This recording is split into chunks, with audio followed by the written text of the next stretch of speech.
Hello बच्चों, good morning. कैसे हैं आप लोग? विद्यासागर ऑनलाइन क्लासेस में आप लोगों का स्वागत है।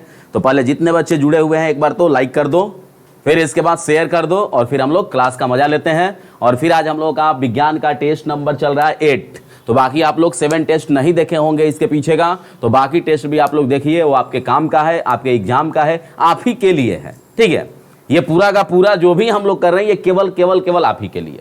ठीक है, तो ये आपका एक सहयोग चाहिए कि आप इसको ज्यादा से ज्यादा शेयर कीजिए, लाइक कीजिए। क्लियर? और जो भी आपको लगता है कि कुछ सुधार होना चाहिए तो उसको आप कमेंट बॉक्स में जरूर लिखिए। तो हम लोग आज के क्वेश्चन को शुरुआत करते हैं। चलिए तो देखते हैं question number first. Question number first हम लोगों का बाबू दिख रहा होगा। क्वेश्चन नंबर फर्स्ट क्या है बाबू? देखेंगे, ठोस कार्बन डाइऑक्साइड को किस नाम से जाना जाता है? ठोस कार्बन डाइऑक्साइड को बाबू हम लोग कहते हैं सॉलिड CO2। किस नाम से जानते हैं इसको बाबू? Solid CO2। इसे हम लोग सॉलिड CO2 कहते हैं। और इसको किस नाम से जाना जाता है? तो इसी को हम लोग बोलते हैं बाबू ड्राई आइस। इसी को हम लोग बोलते हैं शुष्क बर्फ। शुष्क बर्फ बोलते हैं इसे, या हम लोग शुष्क बर्फ, ऐसे रहेगा। शुष्क बर्फ बोलते हैं इसे, ड्राई आइस कहते हैं, सूखा बर्फ कहते हैं। इसका प्रयोग कहां करते हैं? तो ड्राई आइस जो होता है बहुत ठंडा होता है, इसलिए इसका प्रयोग हम लोग कूलेंट के रूप में या शीतलक के रूप में करते हैं। शीतलक के रूप में या कूलेंट के रूप में ठंडा करने के लिए इसका प्रयोग करते हैं। और सबसे इंपॉर्टेंट बात बाबू कि जो कृत्रिम वर्षा होता है, जिसे हम लोग आर्टिफिशियल रेन कहते हैं, कृत्रिम वर्षा कहते हैं, तो कृत्रिम वर्षा में भी ड्राई आइस का प्रयोग होता है। शुष्क बर्फ का प्रयोग कृत्रिम वर्षा में शीतलक के रूप में, और इसे ही हम लोग कहते हैं सॉलिड CO2। तो क्लियर हुआ ये क्वेश्चन? तो हम लोग आगे फिर बढ़ते हैं। नेक्स्ट क्वेश्चन हम लोगों का क्या है उस पर विचार करते हैं। क्वेश्चन नंबर 2 है बाबू कि सूत्री विभाजन के चरण का नाम बताएं जिस दौरान विभाजित सेल के गुणसूत्र मध्य रेखा पर स्थित होते हैं। देखिए, जब भी समसूत्री विभाजन होगा बाबू तो इसमें एक कोशिका होगी। ये कोशिका अगर है तो इस कोशिका को बाबू हम लोग कहते हैं मदर सेल। क्या कहते हैं इसको? Mother cell. और ये कोशिका सबसे पहले गुजरेगी प्रोफेज में। किसमें गुजरेगी बाबू? प्रोफेज। प्रोफेज में क्या होगा कि इस कोशिका के अंदर में जो ये न्यूक्लियोप्लाज्म है, ये न्यूक्लियोप्लाज्म, तो ये न्यूक्लियोप्लाज्म टूट जाएगा। क्या होगा बाबू? ये न्यूक्लियोप्लाज्म टूट जाएगा। न्यूक्लियोप्लाज्म टूट जाएगा, यानी अब ये ऐसे हो जाएगा। फिर ये सेल गुजरेगा मेटाफेज में। मेटाफेज में सेल के अंदर जो भी मटेरियल है वो सीधा सबके सब कहाँ आ जाएंगे? मिडिल में आकर जमा होने लगेंगे। मिडिल में आकर जमा होने लगेंगे, यानी ये सेल कुछ इस तरह से दिखने लगेगा और जितना मटेरियल है सब मिडिल में आके जमा हो जाएगा। तो ये काम होता है कब बाबू? मेटाफेज में ये काम होता है। कब होगा ये? मेटाफेज। फिर इसके बाद बाबू होता है एनाफेज। एनाफेज में अलग अलग न्यूक्लियस बनना शुरू हो जाता है।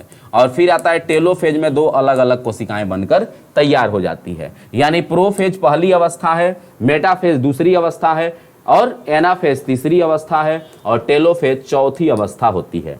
टेलोफेज चौथी अवस्था होती है बाबू। क्लियर? चलिए देखा जाए आगे।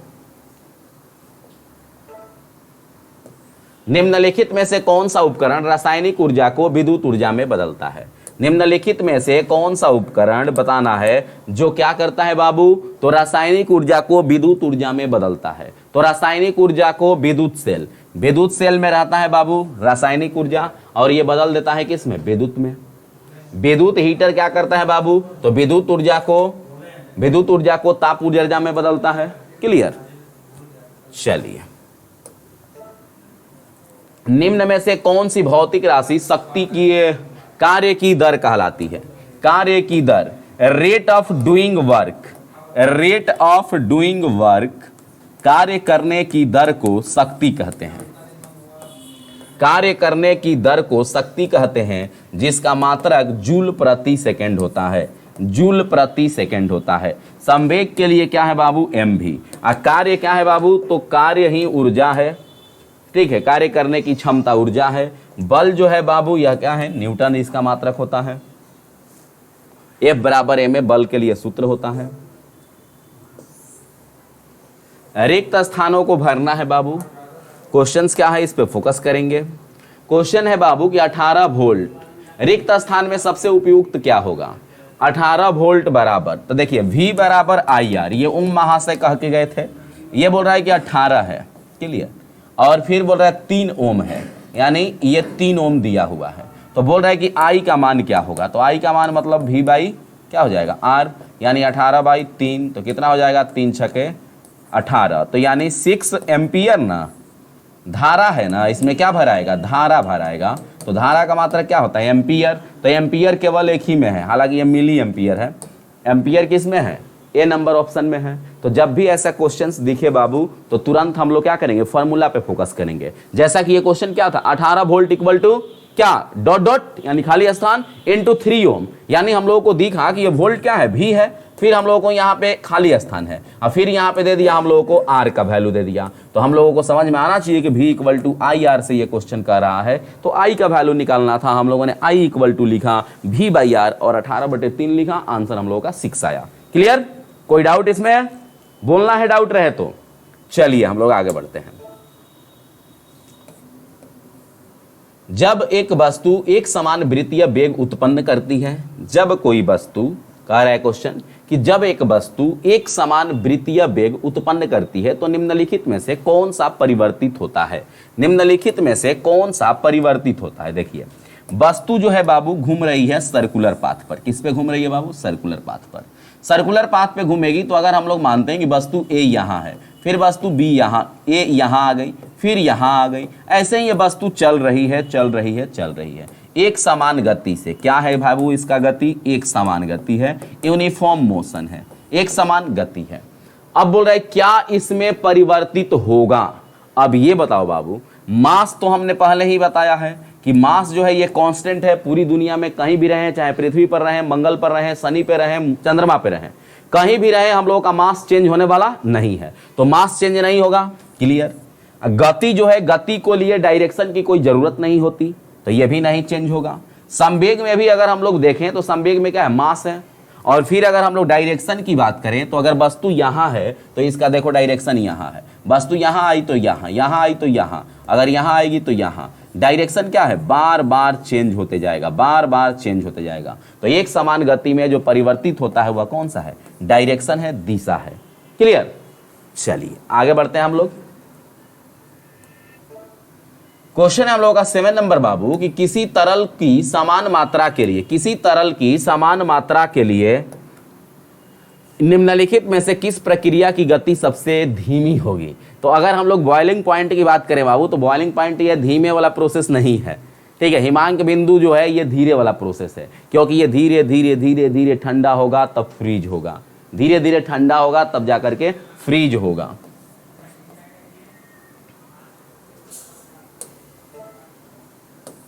बीस केजी भार की, क्वेश्चन क्या है बाबू, 20 केजी भार की एक वस्तु को 2 मीटर की ऊंचाई तक उठाया जाता है, तो उस वस्तु पर गुरुत्वाकर्षण बल द्वारा किया गया कार्य कितना होगा। 20 केजी भार की एक वस्तु को 2 मीटर की ऊंचाई पर उठाया जाता है, तो गुरुत्वाकर्षण बल द्वारा किया गया कार्य कितना होगा। तो देखिए एक वस्तु है 20 केजी का, तो M, G और H हाइट पे उठा रहा है, तो इतना ही वर्क होगा यहाँ पे। तो M का वैल्यू कितना है बाबू, 20 केजी, कितना मीटर बाबू, 2 मीटर। G का मान कितना बोल रहा है बाबू, 10, तो कितना हो जाएगा बाबू, कितना हो जाएगा हम लोगों का, 20 दहा में 200, 200 दूनी 400, 400 जूल काम करना पड़ेगा, 400 जूल काम करना पड़ेगा। यहाँ पे जो कार्य हो रहा है बाबू वो mgh हो रहा है, क्योंकि 20 केजी के वस्तु को उठा करके ऊपर रखना है 2 मीटर पे, और g का भी वैल्यू दिया हुआ है। क्लियर, क्लियर हुआ। चलिए आगे बढ़े हम लोग। अधातुएं ऑक्साइड आमतौर पर होती है, देखिए ऑक्साइड की बात हो रही है, तो एक हुआ मेटल का ऑक्साइड, ठीक है, और एक हुआ बाबू नॉन मेटल का ऑक्साइड। एक मेटल का ऑक्साइड, एक नॉन मेटल का ऑक्साइड।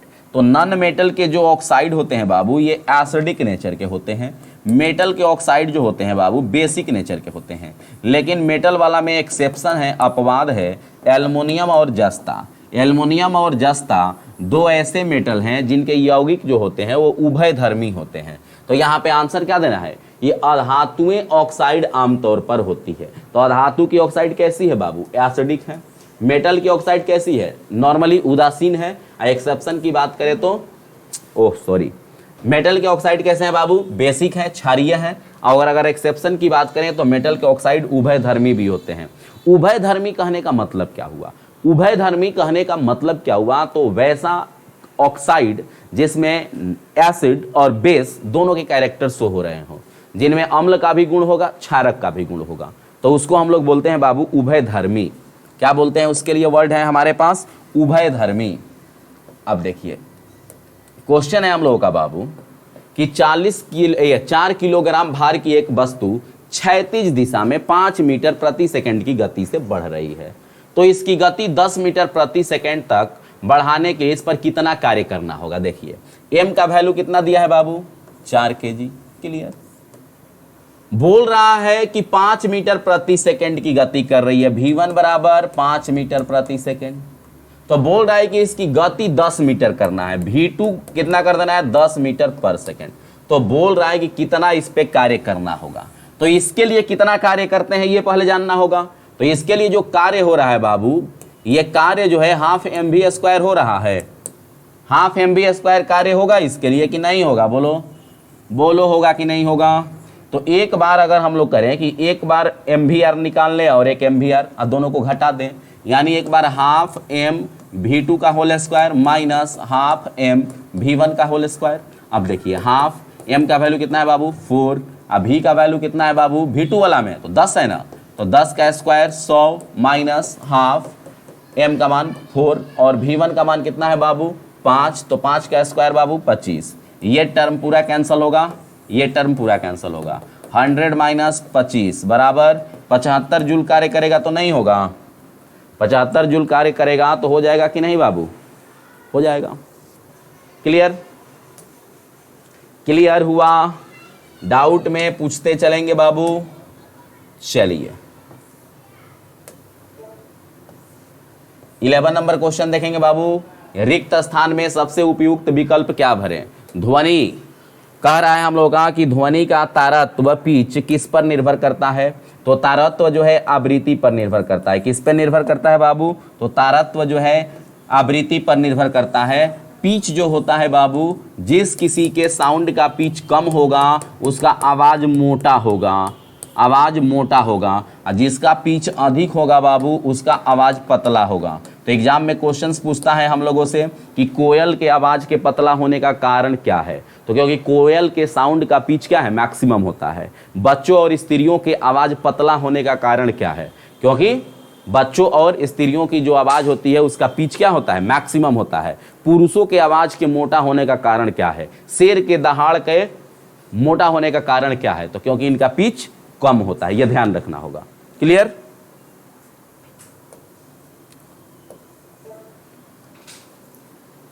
गति का पहला समीकरण किनके बीच में संबंध को दर्शाता है।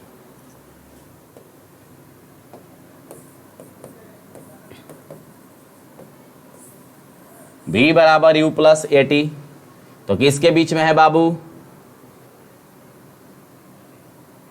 किसके बीच में है बाबू, स्थिति और वेग के संबंध में है। क्लियर,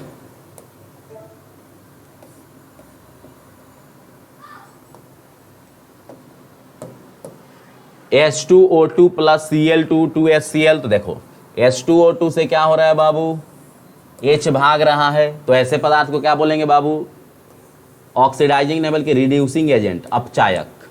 रिड्यूसिंग एजेंट कहेंगे इसे, अपचायक कहेंगे।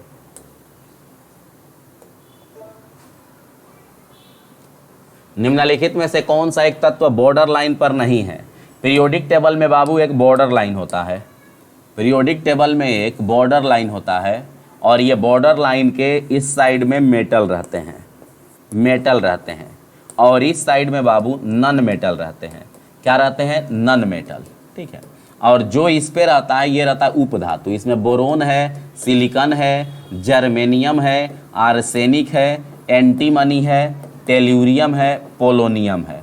तो ये रहता है टेल्यूरियम, टेल्यूरियम, तो ये उपधातु कहलाते हैं, मेटलॉइड्स कहलाते हैं। तो देखिए पोलोनियम है, सिलिकॉन है, बोरोन है, बिस्मथ नहीं है। तो बॉर्डर लाइन पर कौन सा एलिमेंट नहीं है बाबू? तो बॉर्डर लाइन पर जो एलिमेंट नहीं है उसका नाम क्या है बाबू? बिस्मथ है। उसका नाम क्या है? बिस्मथ है। क्लियर? चलिए आगे बढ़ते हैं। यौन प्रजनन में माता पिता का योगदान होता है। तो यौन प्रजनन में माता पिता जो होते हैं अपने क्रोमोजोम्स का आधा आधा देते हैं। जैसे 23 माता का 23 पिता का तो 46 बनता है, यानी यह अपने क्रोमोजोम्स का जीन का आधा पार्टिसिपेट करता है। आधा 23 माता का 23 पिता का तो बन जाता है 46। निम्नलिखित में से कौन सा जीव पुनर्जनन के और मुकुलन द्वारा प्रजनन कर सकता है? तो हमने बताया है बाबू कि हाइड्रा जो है यह अपने जैसा जीव या इसमें जो कोशिका विभाजन होती है यह बर्डिंग प्रक्रिया द्वारा होता है, मुकुलन द्वारा होता है। तो आंसर क्या हो जाएगा हम लोगों का? हाइड्रा हो जाएगा, हाइड्रा। निम्नलिखित में से कौन सा एक धनायन है? धनायन बताना है बाबू।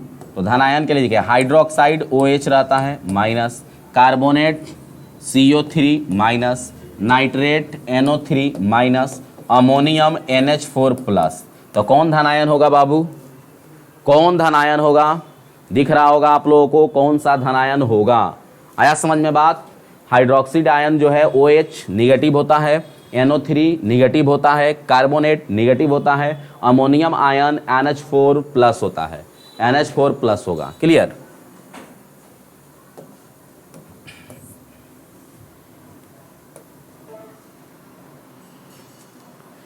पुरुष में प्राथमिक यौन अंग कौन सा होता है?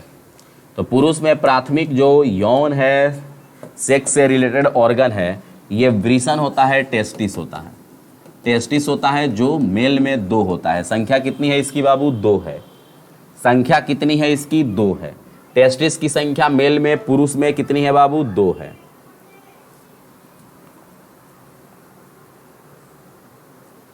कह रहा है कि यदि घोल A से धातु A धातु B को प्रतिस्थापित कर दिया। देखिए जैसे हम लोग एक एग्जाम्पल लेते हैं, यहां पे है Fe प्लस CuSO4। तो यहां पे जो प्रोडक्ट बनता है वो बनता है FeSO4 प्लस Cu। ठीक है। अब देखिए बोल रहा है कि यदि घोल A से धातु A धातु B को हटा देती है, मतलब ये घोल है A, इसमें एक धातु है A जिसका नाम है A, ये धातु B को भगा देती है। धातु देख रहे हैं ना, A धातु क्या की? B को भगा दी।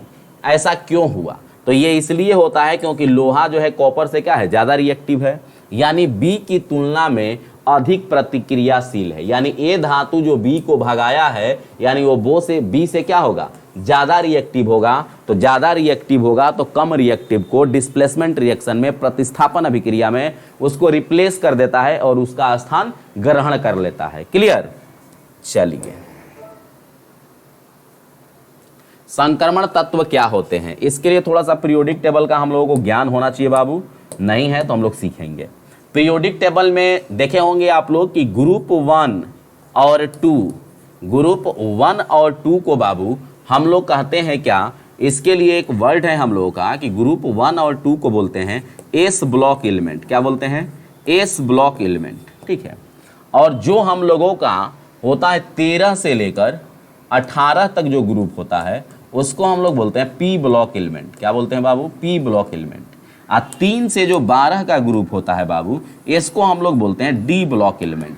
डी ब्लॉक एलिमेंट कहते हैं। और डी ब्लॉक एलिमेंट जो होता है ग्रुप संख्या 3 से लेकर 12 तक होता है। इसमें ऐसा कोई तत्व नहीं होता है जिसका बाहरी तत्व, बाहरी सेल भरा हुआ हो। इसमें सबके सब अधूरे रहते हैं। तो वैसा तत्व जिसके बाहरी कक्षा अधूरे होते हैं, इलेक्ट्रॉन पूरी तरह से नहीं होते हैं, वैसे तत्वों को संक्रमण तत्व, ट्रांजिशन एलिमेंट के नाम से जानते हैं। और ये ट्रांजिशन एलिमेंट ग्रुप संख्या 3 से लेकर 12 में आवर्त सारणी में दिखाई देते हैं और ये डी ब्लॉक के एलिमेंट कहलाते हैं। इस डी ब्लॉक के एलिमेंट कहलाते हैं। क्लियर?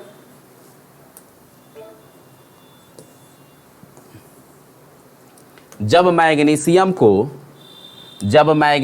को हवा में जलाया जाता है तो क्या मिलता है?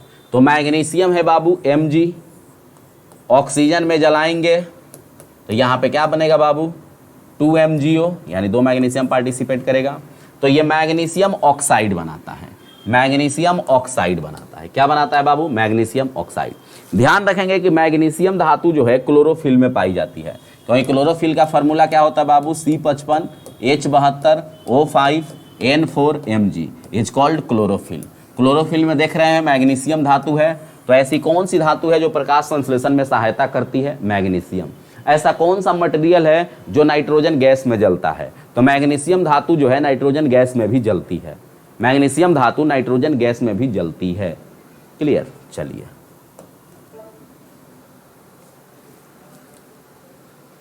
महासागरों में मौजूद शैवालों की विशाल मात्रा किसका अंतहीन स्रोत बन सकती है। अगर शैवाल जो हैं समुद्र में, जो शैवाल हैं, क्लियर, नाभिकीय ऊर्जा तो दे नहीं सकते, ताप बना नहीं सकते, ठीक है, सागर लहर, ये मीथेन दे सकते हैं, क्योंकि कोई भी मटेरियल जो पानी में है उससे हम लोगों को मीथेन निकलते रहता है। और आपको जान के हैरानी होगी कि समुद्र तल के नीचे जो मीथेन है इसको हम लोग बोलते हैं मीथेन हाइड्रेट। क्या बोलते हैं बाबू इसको, मीथेन हाइड्रेट, मीथेन हाइड्रेट कहते हैं। इसी को हम लोग बोलते हैं फायर आइस, इसी को हम लोग बोलते हैं फायर आइस। इस बार मीथेन हाइड्रेट से यूपीएससी में भी क्वेश्चन था, ठीक है। तो मीथेन हाइड्रेट जो होते हैं ये समुद्र के तल में पाए जाने वाले क्या होते हैं, मीथेन होते हैं। और इन मीथेन पानी के मॉलिक्यूल्स के साथ बंध जाता है बहुत टाइटली हाइड्रोजन बॉन्ड से, और ये जब बंधता है बाबू तो ये बर्फ की तरह दिखता है, मीथेन की तरह नहीं दिखता है। इस मीथेन को निकालने के लिए काम भी शुरू है, बहुत सारे देश रिसर्च कर रहे हैं, लेकिन बहुत सारी बाधाएं आ रही है कि अगर मीथेन निकलना शुरू हो गया समुद्र की तलहटी से या बाहर आने लगा तो पूरे पृथ्वी को ग्लोबल वार्मिंग से झेलना पड़ेगा। तो ढेर सारी समस्याएं हैं इसको निकालने के लिए, तो यानी ये हम लोगों का स्रोत बन सकता है मीथेन का। क्लियर। चलिए सर्च लाइट में परावर्तक, सर्च लाइट में बाबू रहता है हम लोगों का अवतल दर्पण, सर्च लाइट में अवतल दर्पण। सर्च लाइट जैसे देखते होंगे कोयले का जो माइनिंग करते हैं, कोयले के खान के जो कर्मचारी होते हैं उनके हेलमेट पर एक लाइट लगा रहता है, ये सब लाइट को हम लोग सर्च लाइट बोलते हैं। सर्च लाइट में हम लोगों का रहता है बाबू, परावर्तक लाइट में क्या रहता है, अवतल दर्पण का प्रयोग करते हैं। साइड मिरर में उत्तल दर्पण, नाक कान गला का डॉक्टर भी अवतल दर्पण का प्रयोग करता है। अलैंगिक प्रजनन, अलैंगिक प्रजनन का मतलब कि उसमें माता पिता नहीं होते हैं, केवल एक ही रहेगा। अलैंगिक प्रजनन लैंगिक प्रजनन से भिन्न है। अलैंगिक प्रजनन में होता क्या है, देखिए जैसे लैंगिक प्रजनन का एग्जाम्पल हम लोग खुद है मनुष्य, तो मनुष्य में क्या है कि लैंगिक प्रजनन जब होगा तो इसमें मनुष्य जन्म लेगा, तो ये मनुष्य जो है अपने माता पिता के जैसा सेम टू सेम तो हो नहीं सकता है, डिफरेंट होगा।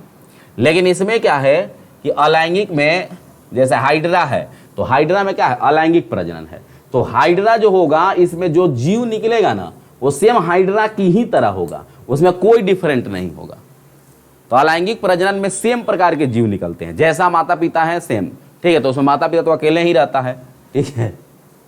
अलैंगिक में मदर फादर दोनों नहीं होते हैं। चलिए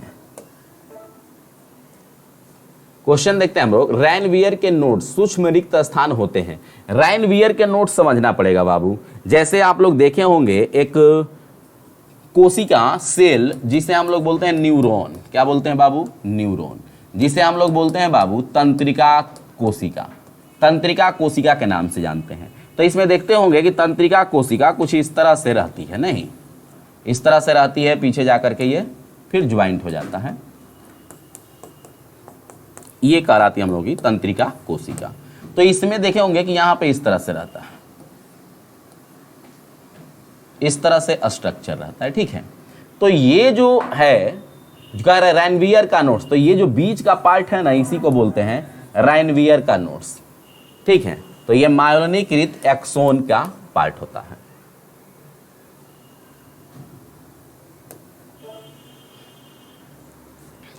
इनमें से कौन एक सैप्रोफाइटिक है, सैप्रोफाइटिक बताना है। सैप्रोफाइटिक का हिंदी होता है मृतोपजीवी। सैप्रोफाइटिक का हिंदी क्या होता है बाबू, मृतोपजीवी। क्या होता है बाबू, मृतोपजीवी, जो मरे हुए जीवों के रासायनिक पदार्थों पे निर्भर है। तो कबूतर तो ऐसा है नहीं बाबू, हम लोग भी नहीं है। शैवाल भी प्रकाश संश्लेषण करता है। कुकुरमुत्ता जिसे हम लोग फंगस कहते हैं, फंगस कहते हैं, मशरूम कहते हैं नहीं। तो मशरूम जो होते हैं ये देखे होंगे सड़े गले पौधों पर उगते हैं। मशरूम जिसे कुकुरमुत्ता कहते हैं, तो मशरूम को लगाने के लिए कुछ स्पेशल चीज़ की जरूरत नहीं होती है। देखो गांव में पुआल गोबर जब सड़ने लगता है तो वहाँ पे ये दिखने लगते हैं। तो ये क्या है, मृतोपजीवी है, इनको कोई पदार्थ नहीं चाहिए, बल्कि सड़ा गला जो मटेरियल है उसके रासायनिक पदार्थों को अवशोषित करके ये जिंदा रहते हैं। तो ऐसे को हम लोग कहते हैं सेप्रोफाइटिक, मृतोपजीवी के नाम से हम लोग जानते हैं। क्या कहते हैं इसको, मृतोपजीवी। न्यूरोलॉजिकल जन्मगत विकारों के कारण रूप में ज्ञात जीका वायरस किसके द्वारा फैलता है? तो जीका वायरस देखे होंगे, काफ़ी चर्चा में भी रहा कुछ दिन पहले। तो जीका वायरस जो है मच्छर के काटने से फैलता है। मच्छर के काटने से एडिस मच्छर की प्रजातियां होती है जो इसको फैलाती है। ठीक है, तो मच्छर के काटने से फैलने वाली बीमारियों में मलेरिया हो गया हम लोगों का, डेंगू हो गया, चिकुनगुनिया हो गया और जीका हो गया।